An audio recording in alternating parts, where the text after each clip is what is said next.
Ai, gente, eu acho que não deu tempo de. Oi? Eu acho que não deu tempo de.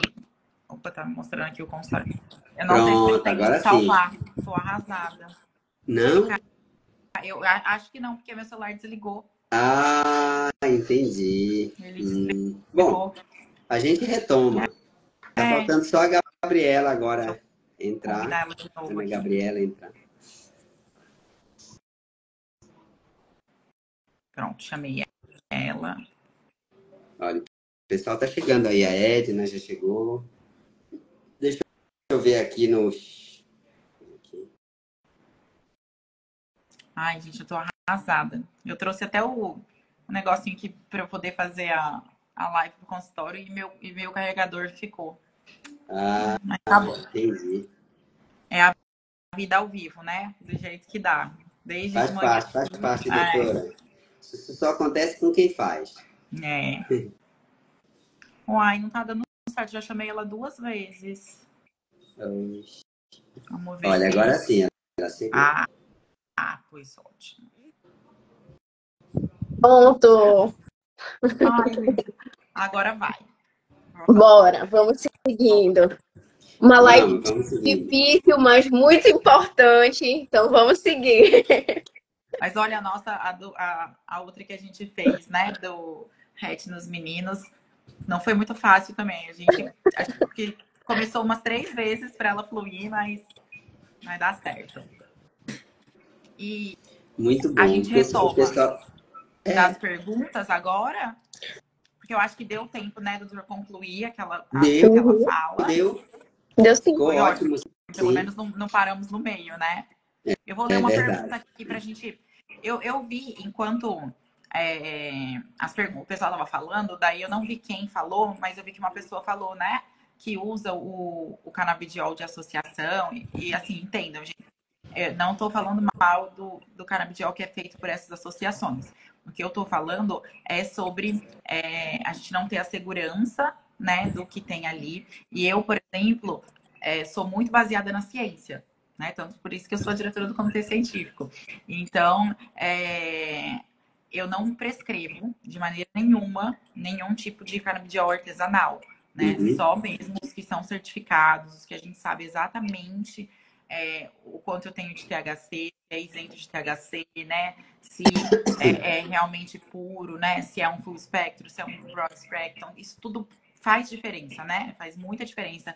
Então, por isso foi a minha fala, porque eu vejo muitas pessoas que chegam no consultório dizendo que não funcionou, e aí quando você vai ver, usou esses de associação, usava quanto? 5 gotas, 10 gotas, aí você vai calcular pelo peso do paciente, era uma dose irrisória, né? Então, assim, foi essa a minha fala, não foi uma crítica às associações, né? Até porque aqui a gente é uma associação e a associação tem o seu poder, né? Mas, como a gente falou, é um medicamento. Então, você prescrever, né, como médico, um medicamento em que eu não sei exatamente o que tem ali, que não tem certificação, na hora que acontecer um problema, se funcionar, lindo, aquele médico é maravilhoso. Mas na hora que tiver um problema, né, se aquele paciente vem a óbito, se acontece qualquer coisa, até você conseguir comprovar que a sua intenção foi a melhor possível prescrevendo algo, né, que não tem certificação, isso dá problema para o médico, né? Então a gente tem que ser muito, muito correto. E aqui nós estamos falando para muitas pessoas e o que a gente fala, né,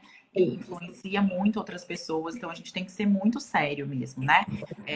Aí se a família toma essa decisão, é uma decisão da família, né? Então aí é outra coisa. Mas como médica, eu não concordo com essa postura e eu não prescrevo, né, esse tipo. E quando o paciente vem usando, eu falo para ele, olha, eu não vou manejar esse Uhum. canabidiol, porque uma não que eu prescrevi, outra porque a gente não consegue, né, ter essa segurança. E para alguns pacientes o THC, né, pode ajudar em algumas coisas, mas para outros não. E o THC, né, a gente sabe que é a parte que pode trazer prejuízos cognitivos, né, de memória e uma série de coisas. Então tem que ter muito cuidado, né, com esse uso mais caseiro desse full espectro, né, com THC, sem saber exatamente quanto que tem de THC. Quer falar alguma coisa sobre isso, doutor? Sim, com certeza, tá, doutora. Eu concordo plenamente com você, né? A gente tem que ter muito cuidado aí com o que prescreve e principalmente as famílias com que utilizam, né? A gente está falando de crianças, né, numa fase muito sensível do neurodesenvolvimento, então tem que ter esse cuidado, sim, sem dúvida nenhuma. E é um Felizmente, medicamento, né? É o que a gente falou, é um medicamento. Não é porque é feliz, natural, né? Que a gente pode usar assim. felizmente hoje a gente tem já a disponibilidade de muitos medicamentos com controle de qualidade muito alto, alguns já até disponíveis de acesso muito mais fácil do que era alguns anos, né, do que foi alguns anos atrás. Então hoje assim existem as associações, como você falou, elas têm o seu papel. Para algumas pessoas, às vezes, ela pode ser a única oportunidade que eles têm. Então, isso a gente respeita também. Mas a gente preza primeiro pela saúde, pela segurança, principalmente, dos pacientes, principalmente sendo criança, né? Com criança, a gente... Adulto, às vezes, até ainda dá para você manejar, mas criança, não. Então, temos que ter esse cuidado, assim. Isso é muito importante. E é aquilo, né? Assim, quanto mais a gente sabe, mais medo a gente tem. Então, médico, a gente tem muito medo de tudo, né? A doutora até deu um exemplo de uma paciente com uma medicação que segura, prescrita com certeza corretamente, foi parar na UTI, né, gente? Então, essas coisas acontecem. A gente tem Exato. que tomar muito cuidado. Tá na UTI grave, viu? Com síndrome de Stevens Johnson, assim, terrível. Teve que, enfim. Ó, Mas é isso. temos uma pergunta aqui, né? Se o canabidiol pode ter uma ação diferente de acordo com a faixa etária em que é iniciada a utilização. Bom, essa pergunta é para mim? É isso. Então, pessoal, canabidiol é um negócio interessante, tá? Eu costumo falar muito isso para as famílias. Assim, eu comparo hoje com canabidiol igual vinho. Sabe vinho? Você pode ter a mesma uva, Malbec, mas a Malbec argentina é diferente da uva italiana, que é diferente da uva chilena, mas é a mesma uva, né? Então, quando a gente está lidando com canabidiol, a gente vê, eu já vi de tudo, assim. Canabidiol, o mesmo canabidiol, por exemplo, gêmeos, doutora, gêmeos, com o mesmo quadro. Um melhorou com um tipo de canabidiol, o outro melhorou com outro tipo. Como é que a gente explica isso? Se são gêmeos, né? Quer dizer, gêmeo, material genético é o mesmo, né? Pelo menos a estrutura.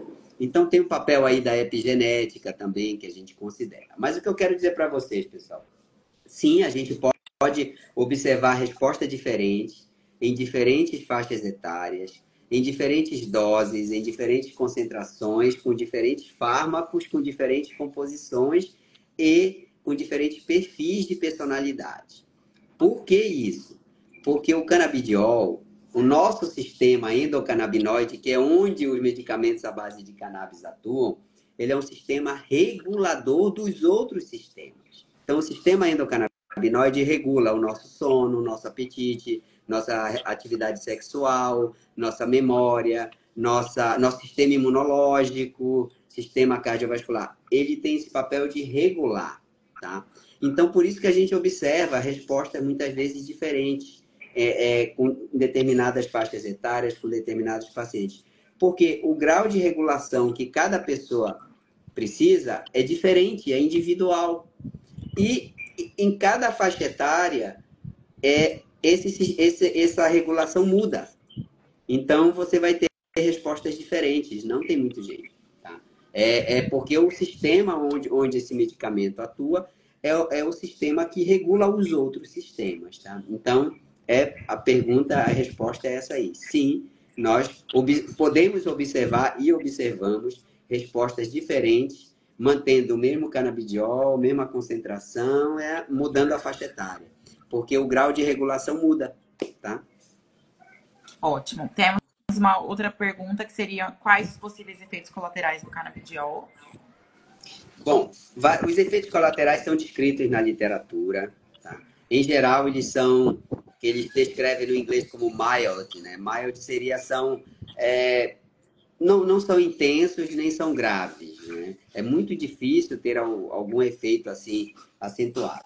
Os principais que a gente pode descrever aqui, por exemplo, náusea, algumas pacientes têm náusea, Diarreia, alguns pacientes podem ter diarreia. Aumento do apetite, alguns pacientes também têm um aumento do apetite, tem alguns até que a gente tem que associar algum medicamento inibidor, como topiramato ou outro, para tentar diminuir o apetite, porque às vezes eles comem compulsivamente. Sonolência excessiva, principalmente quando associada ao uso de benzodiazepínico. E aí a gente às vezes tem que manejar a dose de um ou de outro para tirar esse efeito, tá? De sonolência excessiva. Algumas crianças, principalmente no início do tratamento, elas podem piorar o quadro para depois melhorarem com ajuste de dose, né? Que é aquela curva em U que é descrito também para o canabidiol. Então a gente vê. Mas em geral, esses efeitos são efeitos de pequena, média intensidade, e que conforme a gente vai ajustando dose, eles vão melhorando, tá? Mas eu já tive criança que a gente precisou tirar, por exemplo, por causa do apetite, sabe? Estava comprometendo. E tem alguns que a gente observa uma inibição do apetite também, né? O Eu ia efeito falar isso. contrário. A criança para de comer, simplesmente ela para de comer. Então, a gente tem que lidar com essas situações. Mas eu digo para vocês que não é a exceção, não é a regra, tá? E que a gente muitas vezes ajustando dose, às vezes intervalando mais as doses, a gente consegue, às vezes ajustando a dose até do outro fármaco, como o benzodiazepínico, a gente consegue contornar, tá? Se não der para contornar, infelizmente, ou tem que trocar o composto, ou tem que suspender mesmo e tentar outro tipo de terapia. Mas eu concordo, na minha prática é exatamente isso também. Assim, são poucos efeitos colaterais, né? Eles não são muito significativos. Eu vejo nas epilepsias, o uso na epilepsia eu acho ainda mais seguro e com menos efeitos colaterais. Quando a gente usa para outras coisas, como para o autismo, para questões assim, de comportamento, às vezes a gente vê mais efeitos colaterais. Mas realmente o uso, né, para epilepsia, principalmente do CBD puro, né? Do canabidiol isolado é O bem canabidiol seguro. isolado é muito tranquilo, né? Quando Muito tem tranquilo. THC junto, outras coisas, aí às vezes tem alguns efeitos a mais, mas perto dos outros fármacos, realmente eu acho que é uma vantagem. Inclusive de elevação de transaminases, né? Que também pode acontecer, assim, muito raro, né? Assim, a gente tem alguma alteração dos exames laboratoriais, né, gente? É muito igual aos outros fármacos, a gente vê bastante, né? Ele realmente na Eu acho que prática. isso, doutora, tem assim, quando a gente estuda o sistema endocannabinoide, é bem interessante perceber isso. O nosso corpo produz os canabinoides. Nós já temos, nosso corpo produz, que é a anandamida e o 2-araquidonilglicerol. Nós produzimos. A questão, quando a gente resolve administrar o medicamento, não é substituindo necessariamente, mas você está aportando um fitocannabinoide. É um canabinoide que está vindo de uma planta, que vai atuar num sistema que já existe, que o nosso próprio corpo produz. Por isso que a gente tem esse mecanismo de autorregulação. Talvez por isso aí eles sejam, assim, de certa forma, tenham um bom nível de segurança comparado com os outros fármacos. Porque se o próprio corpo já produz, né, de certa forma, ele já está meio que acostumado a lidar com ele aí em determinadas situações. Mas tudo isso que eu estou falando para vocês é o que a gente acredita. A gente tem muito para aprender ainda sobre o sistema endocannabinoide, sobre o funcionamento dos fitocannabinoides, tá? Principalmente sobre o THC e os outros compostos do full espectro, né? O canabigerol, o canabicromeno, o canabinol, os flavonoides e os terpenos. Mas a gente está aprendendo, a gente está aqui para isso. Isso. Ó, outra pergunta que a gente tem aqui é se existe um quadro específico de epilepsia para indicação do canabidiol. São 3, né, que já tem, que Muita evidência, né? Dravet, Lennox-Gastaut, esclerose tuberosa, tá? Aí tem outros padrões sendo estudados, mas com nível de evidência seguindo o rigor científico, né, que a medicina exige, são esses 3 até o momento. E interessante, porque para essas 3 é a recomendação o uso do canabidiol isolado, que onde os estudos foram feitos. Mas a gente não tem estudo assim com full espectro, com THC, diferentes concentrações. O THC ele é tido como pró-crise, né? Então a gente evita o uso em pessoas com epilepsia, mas tem situações quando a epilepsia está associada a quadro de espasticidade, por exemplo, né? Quadro de dor crônica, muitas vezes aí o THC ajuda, porque ele é melhor para esses quadros. Mas os quadros que são esses três: Dravet, Lennox-Gastaut e esclerose tuberosa.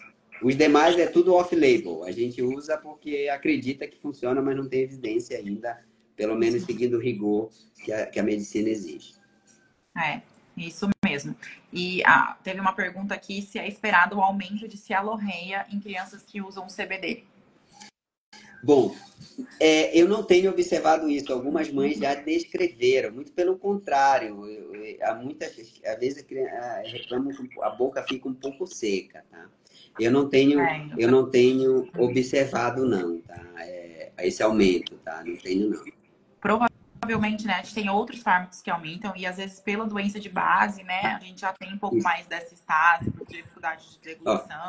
Quem gosta muito de aumentar a cialorreia são os benzodiazepínicos, né? O clonazepam e o clobazam, principalmente, eles tendem, né, a ficar com aquela cialorreia aí. Mas com canabidiol, peridona pelo também, menos... muitas vezes as meninas usam, né, porque tem alguns sintomas, né, assim, de teia, então também, né, então eu acho que mais pelos outros do que por ele, né. Aí tem uma outra pergunta aqui, né, se tem que horas que a gente sabe que está na hora de iniciar, né, o canabidiol.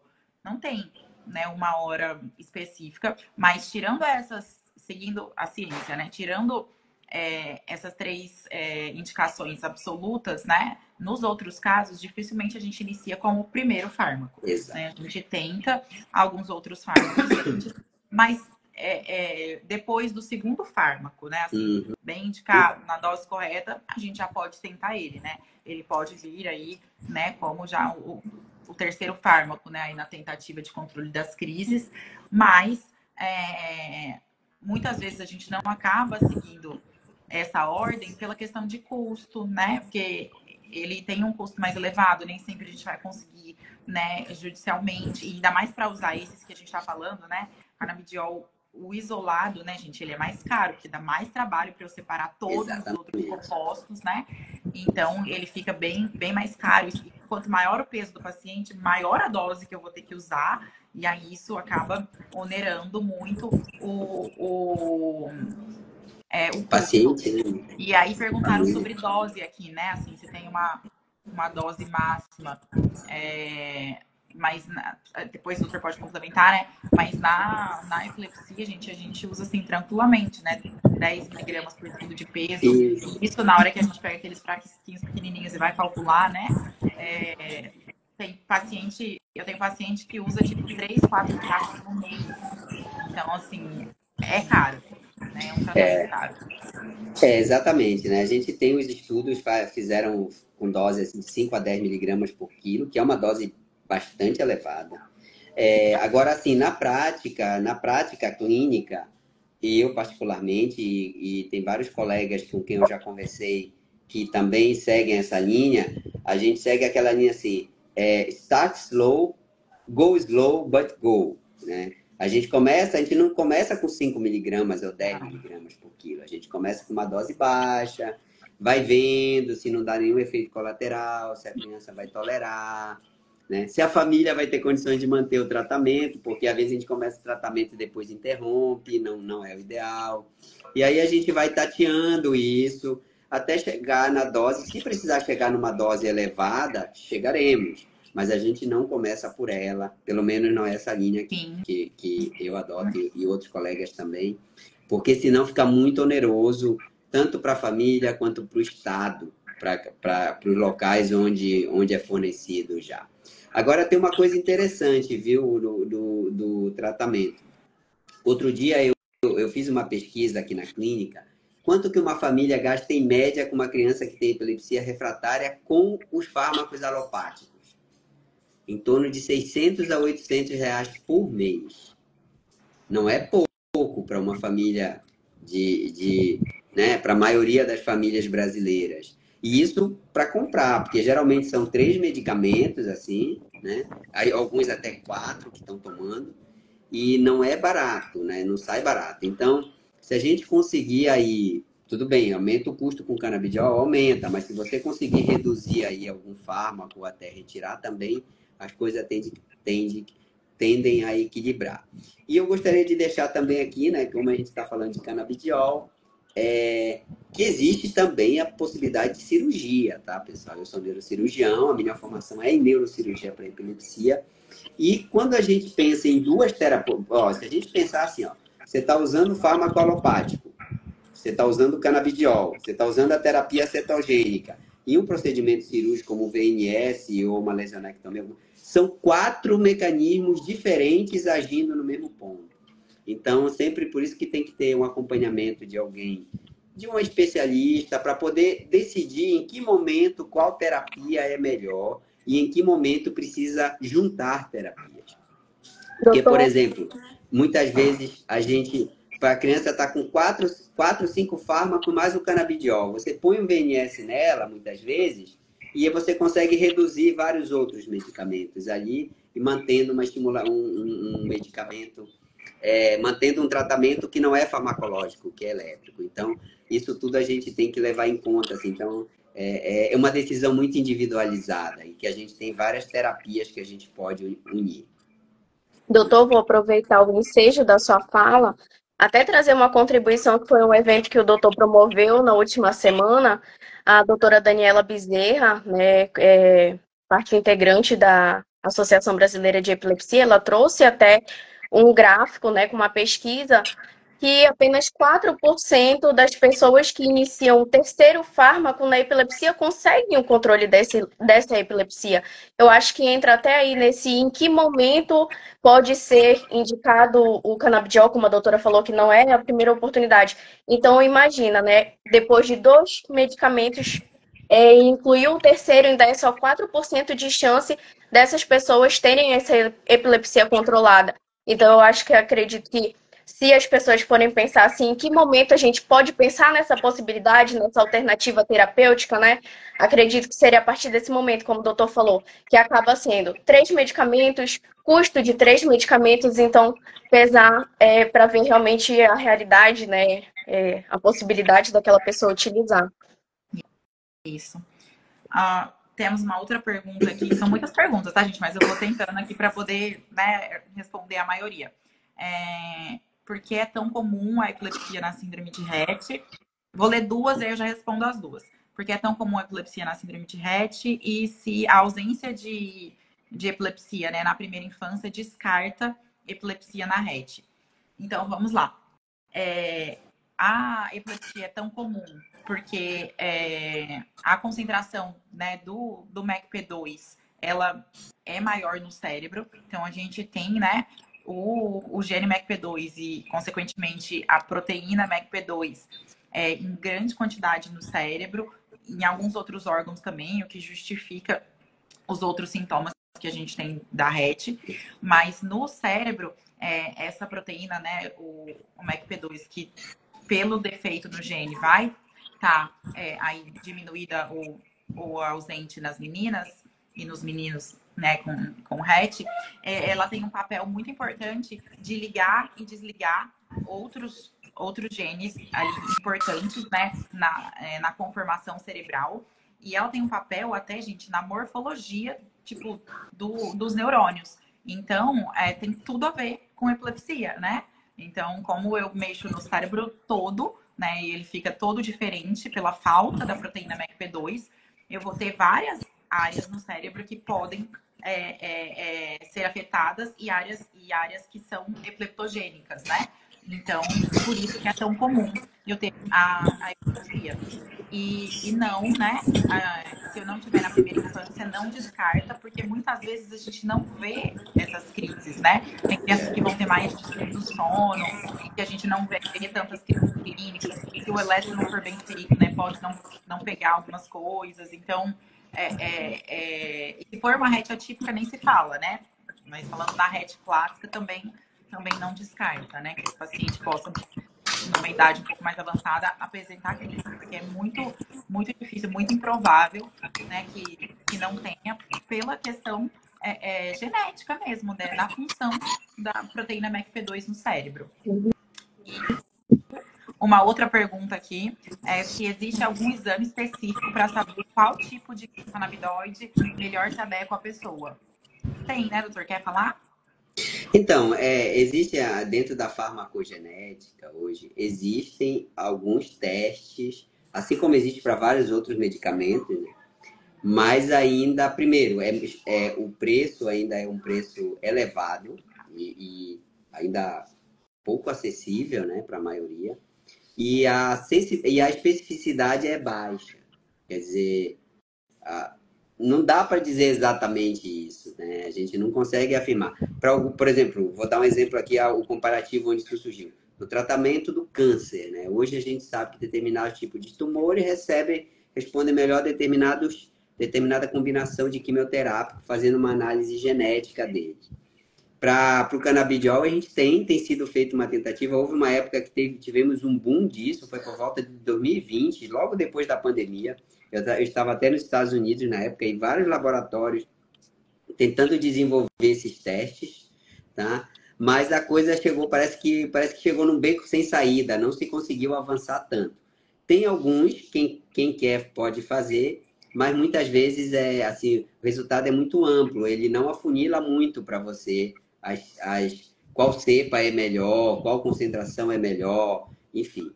Existem, mas ainda são pouco, digamos assim, utilizados e pouco confiáveis, tá? É isso mesmo. Na prática ajuda pouco. Na prática ajuda muito pouco, exatamente. Na prática a teoria é diferente, doutor. Isso, exatamente. Tem uma pergunta aqui: qual o risco de pancreatite com o uso prolongado de canabidiol? Nunca vi. Não. Até hoje. Mas aí tem um viés que a gente também não tem pacientes nesse uso de tão longo prazo. Né? Exatamente. Mas eu nunca vi, não tive nenhum. Eu acho que, assim como com os outros fármacos, né? Assim, desde que o paciente seja bem seguido, como a gente falou, né? É difícil a gente ver ocorrer, a não ser que realmente o paciente está com uma dose muito alta, vários fármacos ao mesmo tempo, e fica, né, sem segmento, mas com o segmento correto, né, gente? Fazendo os exames, os fármacos na dose certa, administrados na hora certa, é difícil acontecer, né? Assim, chegar a acontecer uma pancreatite. Que a hora que eleva, você está seguindo aquele paciente. Você vai pedir ali a cada 6 meses, pelo menos, as transaminases, né? Que é um exame simples de sangue. Você viu que está elevando, você já vai mexer. Você não vai deixar, né, chegar. E eu posso te dizer até o seguinte aqui. Se alguém que está usando canabidiol desenvolver pancreatite, é mais provável que ele tenha cálculo biliar, alguma coisa do tipo, do que do canabidiol em si. Claro que a gente sempre tem que lembrar que existe, mas a causa mais comum aí é cálculo biliar, ingestão excessiva de bebida alcoólica, coisa que as crianças não fazem, né? E também não tem cálculo. Então é muito difícil. Eu nunca vi nenhum, viu, doutora? Até hoje, nunca vi. Tem uma outra pergunta aqui, se existe um canabidiol mais indicado para a síndrome de Rett. Olha, vamos falar, né? Para síndrome de Rett ou para criança que tem a síndrome de Rett e epilepsia, né? Porque para síndrome de Rett... Para epilepsia na síndrome de Rett. Para epilepsia, né? Então, a gente sempre inicia com canabidiol isolado, né? Até por conta dos estudos, né? Que já tem em volta e pela questão lá do THC, dele ser pró-crise, digamos assim, né? Com canabidiol isolado. E canabidiol isolado tem vários aí no mercado, alguns nacionais, alguns importados. E aí a questão é você escolher a marca, o tipo que você mais conhece, que você sabe que tem um controle de qualidade aí rigoroso, o que é que você está administrando, né?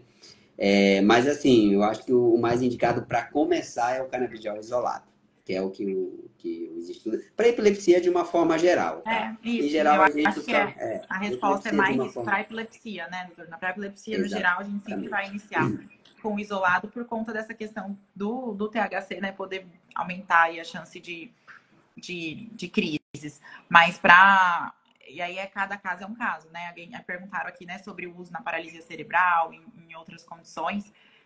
Ele é sempre uma opção, o canabidiol, exceto, gente, me corrija aí se eu estiver errada, né, doutor? Mas a gente só não usa mesmo, assim, tipo, não tenta o canabidiol na síndrome de West.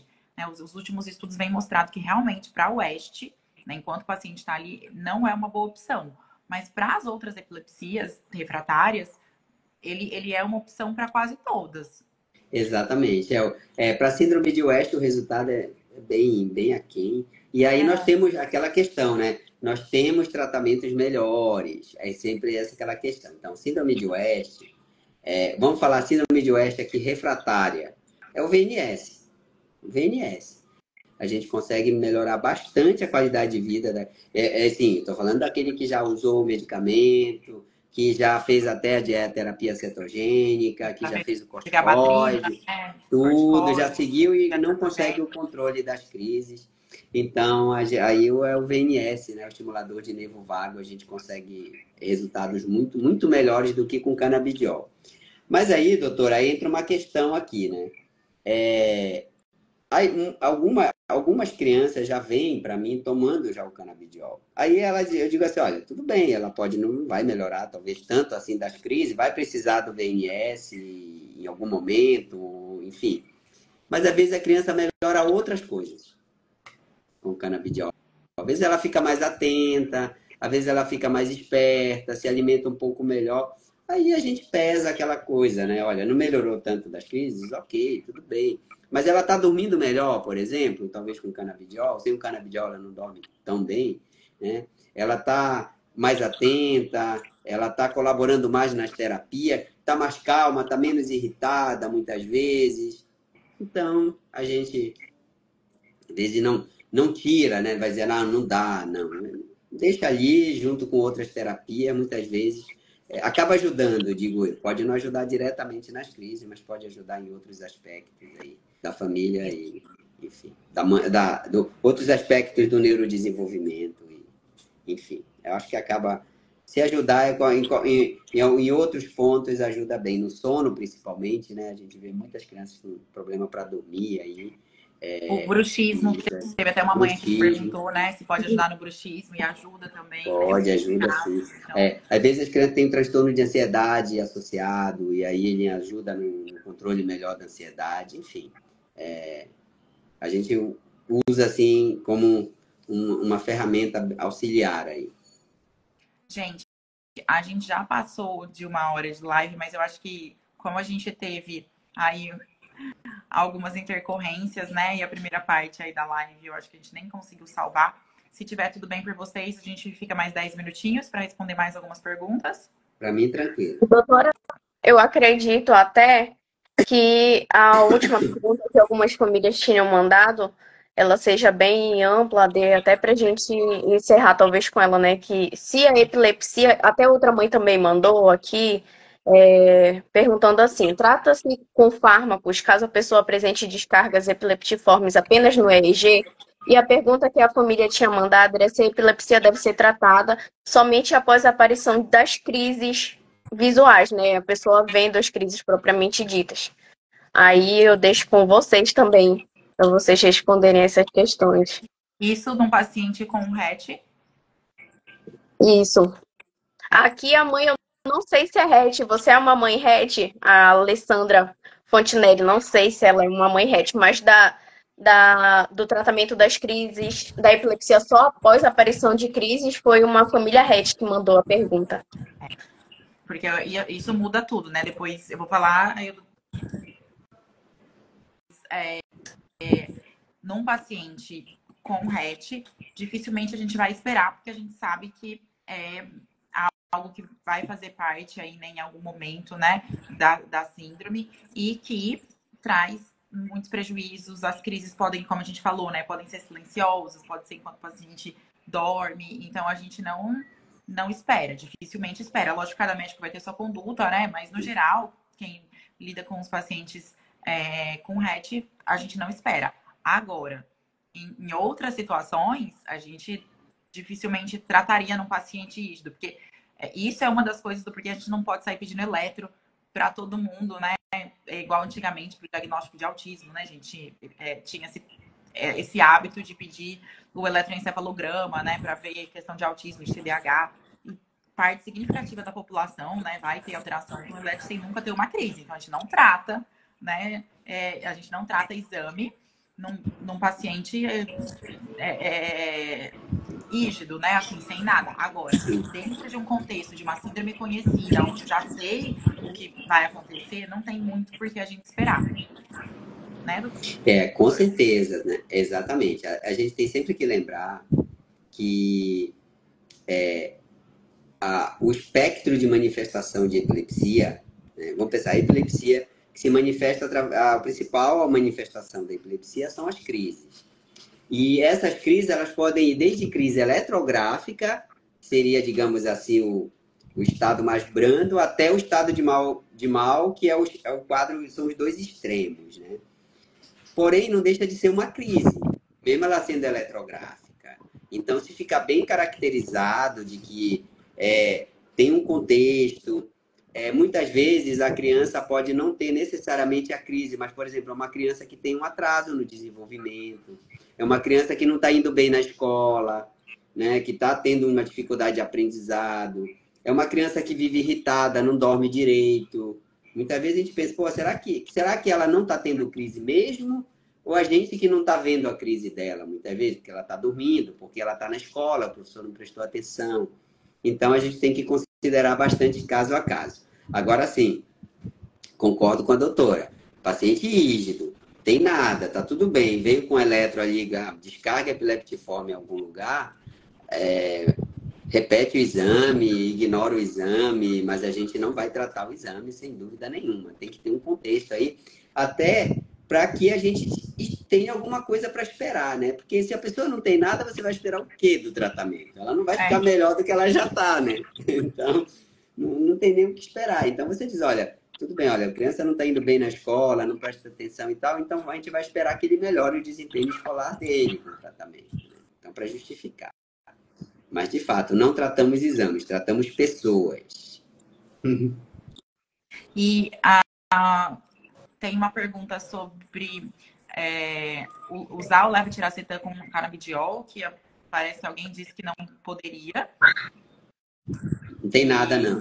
Tem nada a ver, né? Eu também ia falar isso. Não. E alguém perguntou sobre um estudo de 2018 sobre o fitocannabinoide canabivarina e puberdade precoce. Então, existem alguns relatos, tá?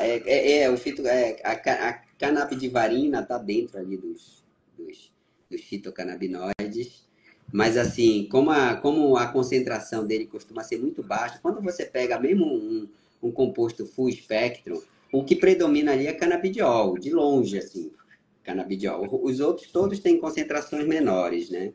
Então, eu vi esse estudo, ele atribuiu aí, mas assim, ainda falta muito ainda. A gente tem hoje causas mais importantes de puberdade precoce. A própria risperidona é um deles que pode propiciar isso, e bem menos da canabidivarina. Mas pode ser que com o tempo se descubra alguma relação aí, mas hoje não. Aí a Karina falou que, né, me falaram para usar esse medicamento, que é o canabidiol, mas a Neuro aqui achou melhor não colocar. Hoje usa levetiracetam, clonazepam e ajudou bastante, inclusive, nas terapias. Eu acho que uma coisa importante também, gente, é a experiência, né, do neuro que está seguindo o paciente. Se você não tem experiência com aquele fármaco, realmente talvez não seja a melhor opção, né? E nem todos os médicos vai ter. Assim como às vezes não tem com outros fármacos, né? Vou dar um exemplo, até saindo daqui eu já tô atrasada. Eu vou para uma aula da lacosamida. A lacosamida é um fármaco que eu não tenho o hábito de prescrever, né? Eu tenho 1 ou 2 pacientes usando, que já estavam usando e eu tô manejando, mas dificilmente é algo que eu vou iniciar para os meus pacientes, porque não é algo que eu tenha tanta experiência, né? Aí por isso que a gente, lógico, né, vai atrás, né? Tenta entender, acolhe essa demanda do paciente, né? E vai procurar saber mais, discute entre os médicos, né? A gente discute muito o caso também, né? Pede ajuda para um colega que tem mais experiência, né? De como iniciar. Hoje a gente consegue acesso a essas coisas muito fácil, né? Mas tem que ser respeitado também a decisão do médico, né? Se ela tá bem com esses outros fármacos, está ajudando, né? Não tá errado não prescrever, né? Pelo menos é a minha opinião. Não, sem dúvida, né? A gente, é como a gente fala aqui, né? A menos que haja uma justificativa plausível para troca, ou para substituição, ou mesmo para adição, em tese a gente não.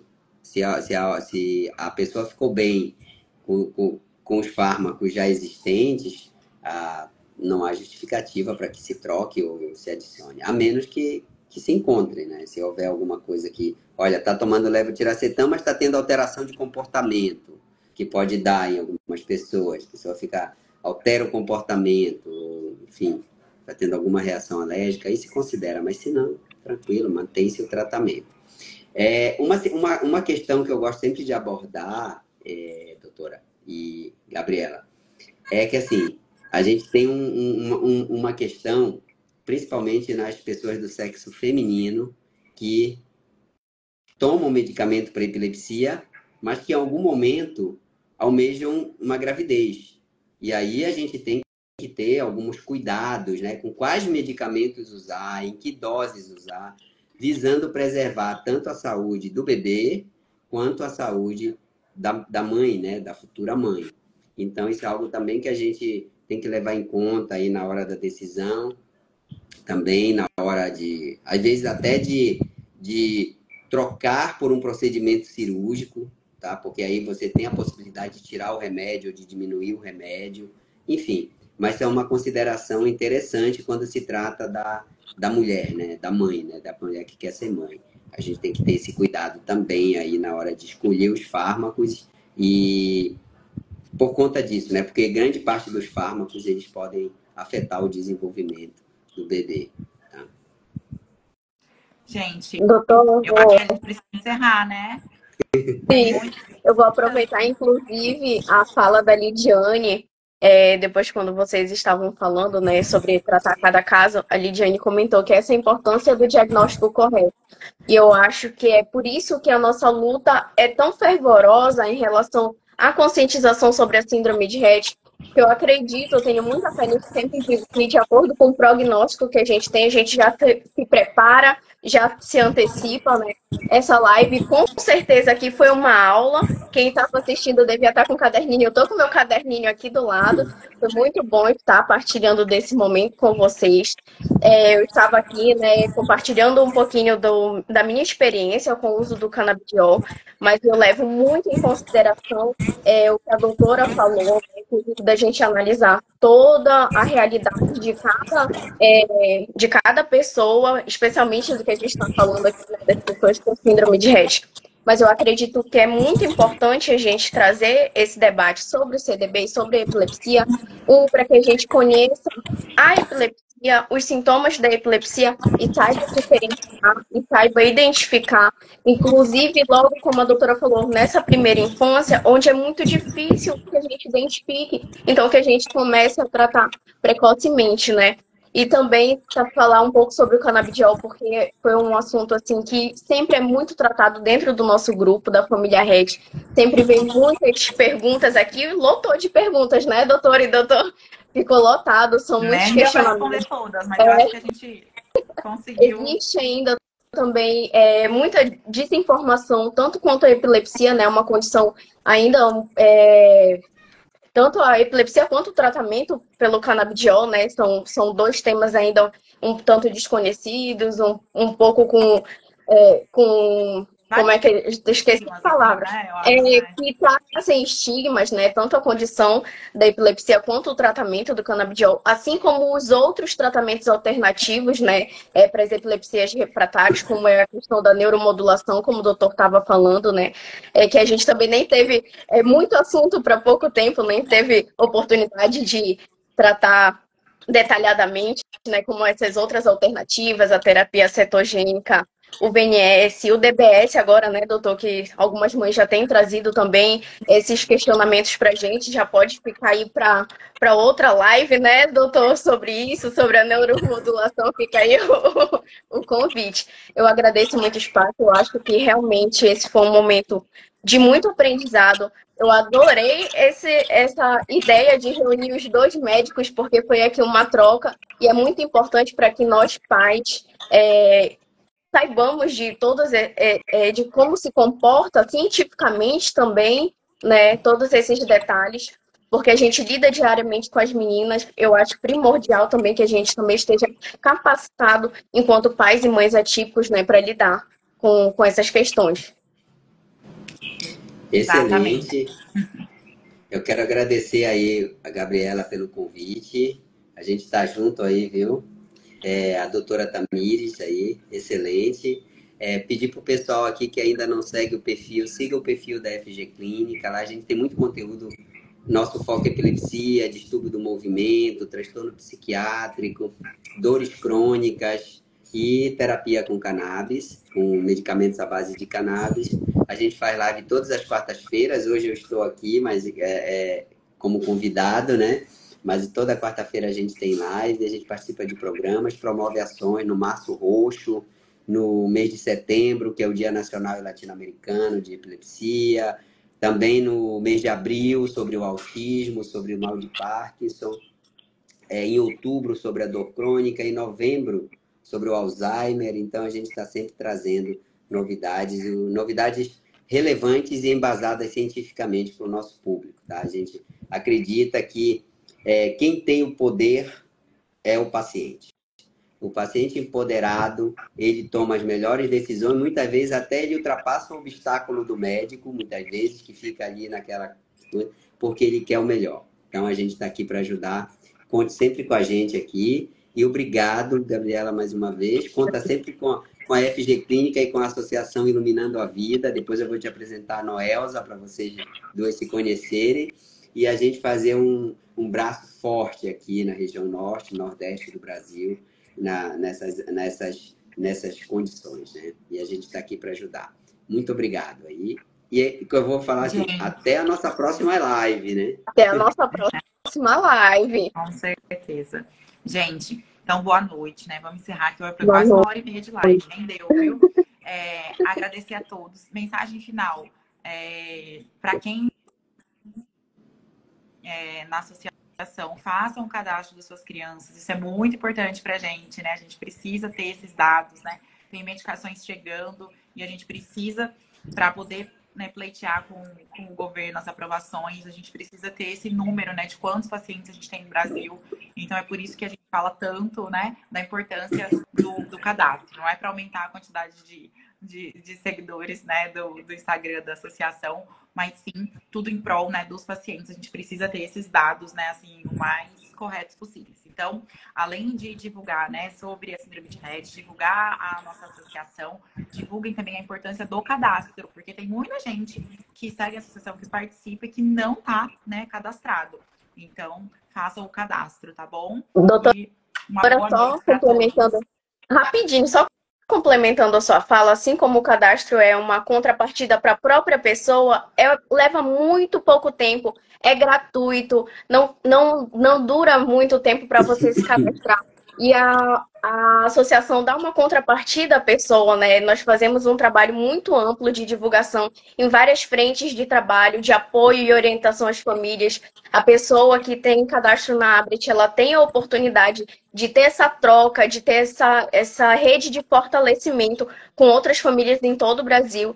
Então, é rápido, é gratuito, vai fortalecer as nossas reivindicações frente ao poder público e é muito importante. Então, se cadastrem. Quem segue a Abrit e tem uma pessoa Rett na família, se cadastrem. Tá ótimo. Pessoal, última ajuda aqui. Como que eu encerro e salvo a live? Quem sabe me dizer? O doutor Francinaldo dá essa força, não sei. Eu não salvar. Eu acho que antes... E, Gabriela, eu ia sugerir aqui antes você fazer uma foto nossa. Pode ser. Para postar e marca a gente. Bora. Tá? Aqui. Faz uma foto aqui com o celular. Doutora Tamires, doutor Francinaldo, vou fazer o print. Tá. Pera rapidinho. 1, 2, 3 e... Pronto. Show de bola. Agora, doutora, você vai fazer o seguinte. Eu vou ficar sem bateria de novo, eu juro. Do segundo tá. celular. Não, tranquilo. Não, fica sossegado. Você aperta no xizinho aqui. Quando você apertar no xizinho, ele vai perguntar que encerrar a live, você encerra. Aí ele vai perguntar assim, você deseja salvar a live? Aí você salva, ela vai ficar postada no seu Reels. Ela vai Porque virar eles um Reels falaram lá para você. para não apertar no xizinho. É no xizinho mesmo? Nesse xizinho do canto Não, superior direito? sim, o xizinho é para encerrar. Aí Tá. depois você salva a live. Aí você pode até escrever um texto do lado. Olha, live comemorativa do outubro roxo, canabidiol no tratamento das epilepsias com síndrome das crianças com síndrome de Rett. Doutor Francinaldo, Gabriela e eu discutimos isso. Gostou? Comente e compartilhe, viu? Porque o pessoal compartilha. Tá São, bom, são vou anos tentar. fazendo live, doutora. Tá bom, eu vou tentar. Tô com medo, mas vai dar certo. Obrigado. Beijo, então. Vamos Boa lá. noite.